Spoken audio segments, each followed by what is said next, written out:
Om Namo Bhagavate Vasudevayam. Om Namo Bhagavate Vasudevayam. Om Namo Bhagavate Vasudevayam. Om Aganda Timarandasya Ganajana Shivakaya Chakshur Umilitam Yena Tajma Shri Gurave Namaha. I was born in the darkest of ignorance, and my spiritual master opened my eyes with the torch of knowledge. I offer my respectful obeisances unto him.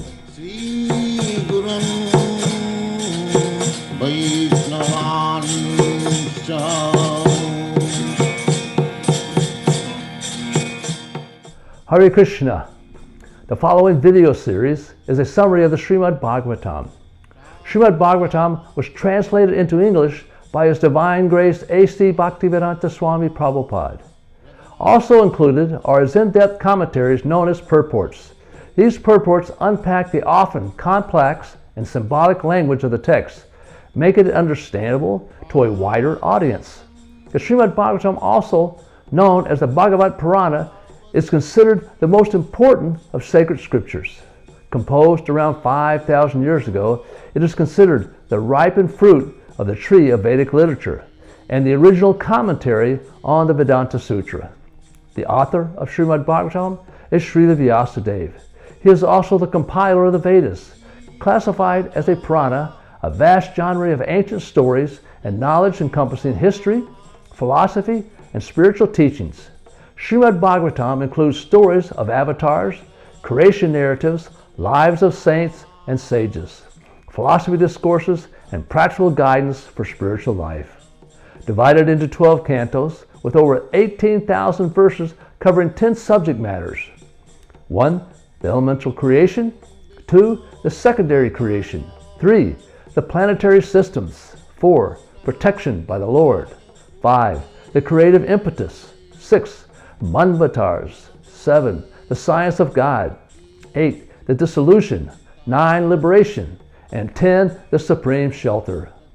In the Chaitanya Charitamrita, Madhya-lila, chapter 25, text 143 and 144, Lord Chaitanya, speaking to Prakrisananda Saraswati, tells him, translation, the meaning of the Vedanta-sutra is present in Srimad Bhagavatam.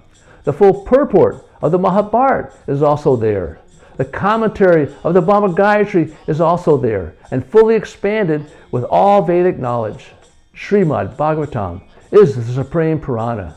It was compiled by the Supreme Personality of Godhead in His incarnation as Vyasadeva. There are 12 cantos, 335 chapters, and 18,000 verses. Canto 10, chapters 45 through 52. Chapter 45. Krishna rescues his teacher's son. After the death of Kamsa, Krishna uses Yogamaya to deepen the parental affection of Vasudeva and Devaki and humbly beg their forgiveness for not serving them while growing up in Braja. Overwhelmed with love, they embrace Krishna and Balaram. Krishna then installed his grandfather Ugrasena as the king of Mathura and restored peace to the Yadu dynasty. Krishna next lovingly consoled Nanda Maharaj, thanking him for raising them with such devotion, and asked him to return to Braja, promising they would soon visit. Later, Krishna and Balaram studied under Sandimani Muni, quickly mastering the Vedas and the 64 arts.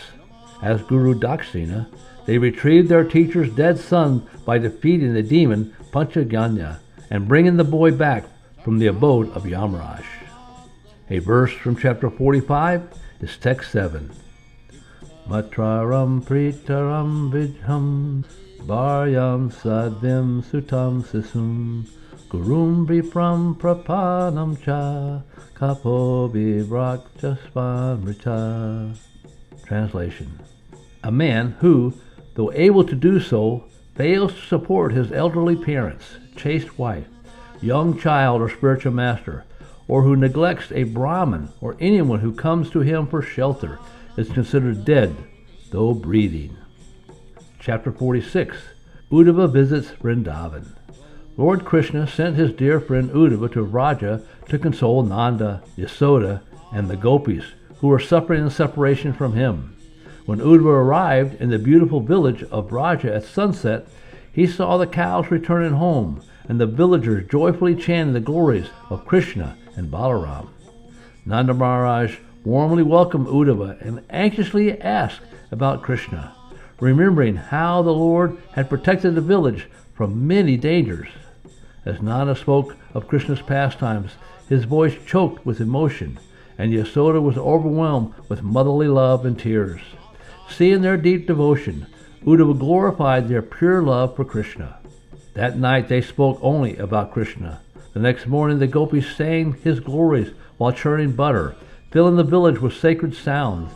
When they saw Uddhava's chariot, they wondered who had come, and soon Uddhava came before them with Krishna's message. A verse from chapter 46 is text 4.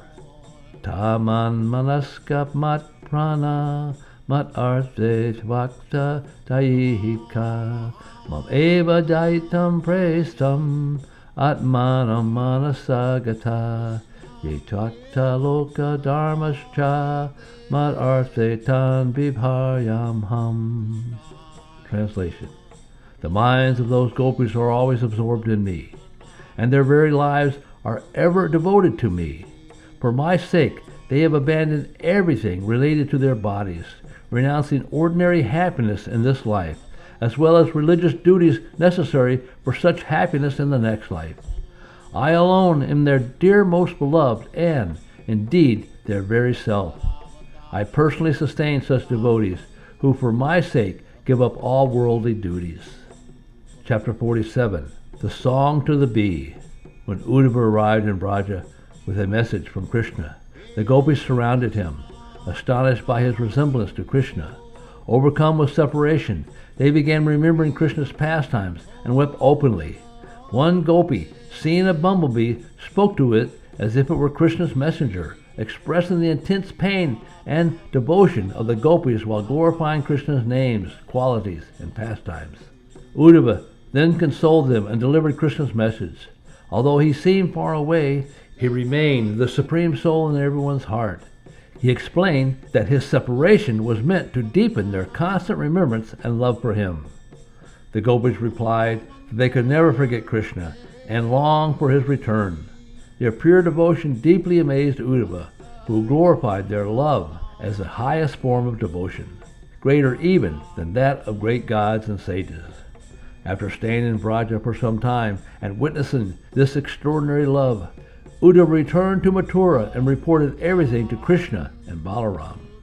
A verse from chapter 47 is text 63. Vande Nanda Vrajam Strinam Pararenum Abhiksana Yasam Hari Kato Diktam Punati Bhuvana Tvayam. Translation. I repeatedly offer my respects to the dust from the feet of the women of Nanda Maharaj's cowherd village. When these gopis loudly chant the glories of Sri Krishna, the vibration purifies the three worlds. Chapter 48. Krishna pleases his devotees.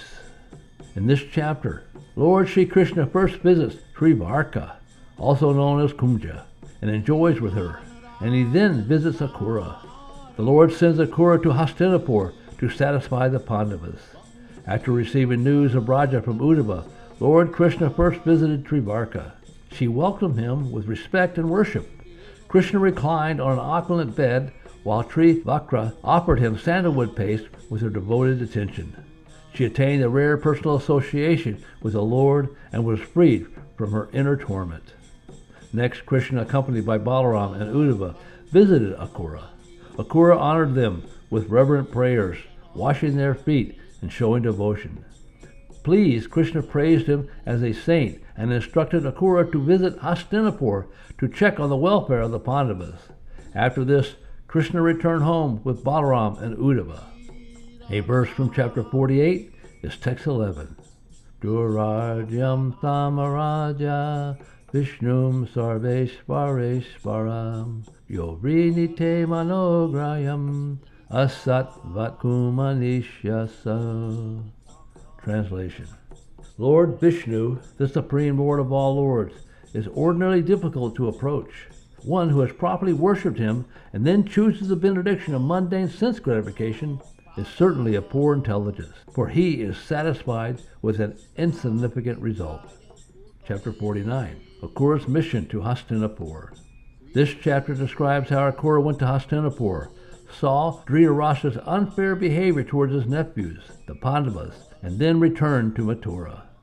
On Lord Krishna's order, Akrura traveled to Hastinapura to assess how Dhritarashtra treated the Pandavas. Vidura and Kuntidev explained that Dhritarashtra's sons, envious of the Pandavas' virtues, had plotted against them.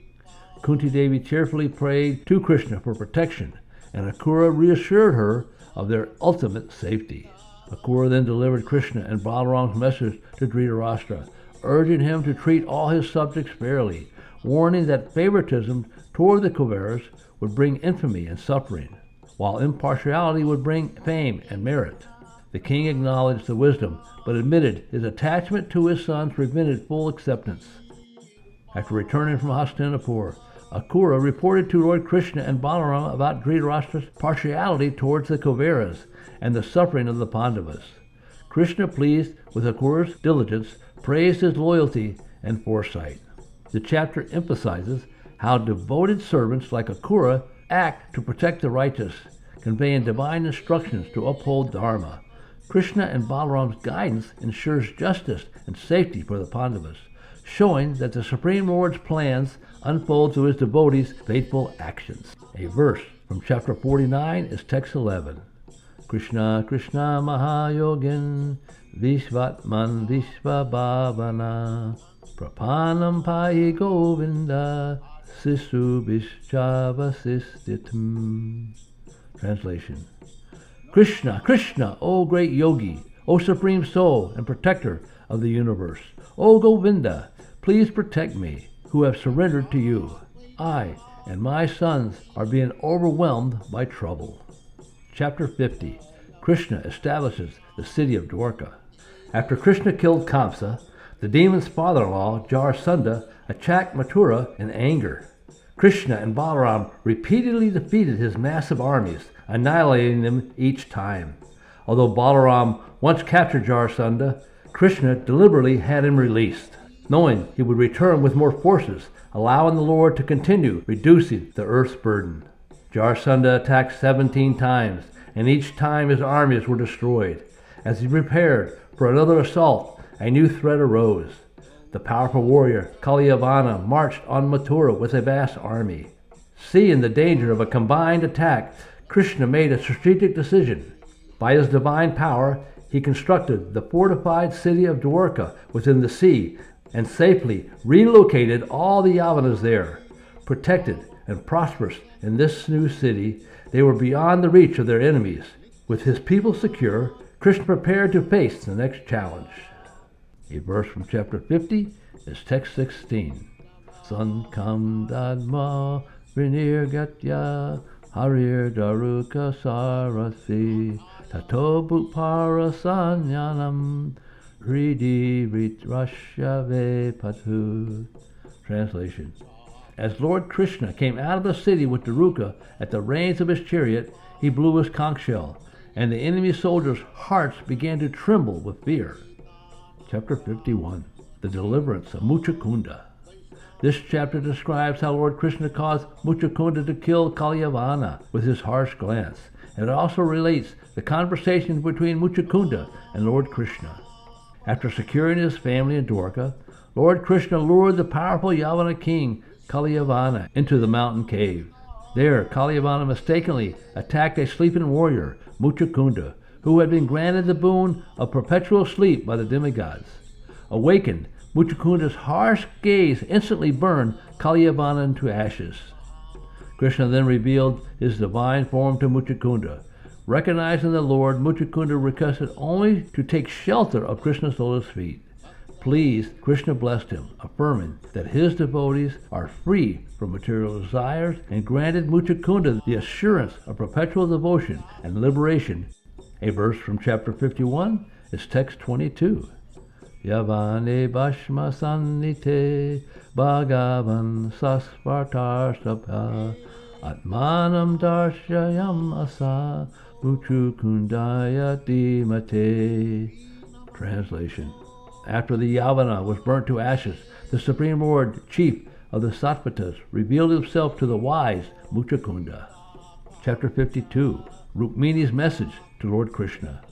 This chapter describes how Lord Balaram and Lord Krishna, running as if in fear, went to Dvaraka. Then Lord Krishna heard the message of Rukmini from the mouth of a Brahmin and chose her as his wife.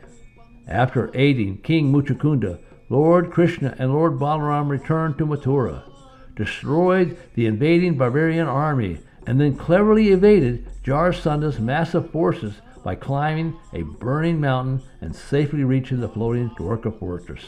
Meanwhile, Rukmini, daughter of King Bhishmaka, had become devoted to Krishna and sent a letter requesting him to rescue her from her brother Rukmini's plans to marry her to Sisupal. Krishna received the letter through a Brahmin messenger, honoring him properly, and read Rukmini's heartfelt plea, setting the stage for their divine marriage. A verse from chapter 52 is text 39. Tanme bhavan kalavrita prati angajayam atma pritascha bhavatotra vibho vihedi mavira bhagam amrirashtatu chaida arad gomayuvan mriga partir balim ambujaksa. Translation. Therefore, my dear Lord, I have chosen you as my husband, and I surrender myself to you. Please come swiftly, O Almighty One, and make me your wife. My dear Lord-side Lord, let Sisupal never touch the hero's portion like a jackal stealing the property of a lion. That's the end of chapters 45 through 52.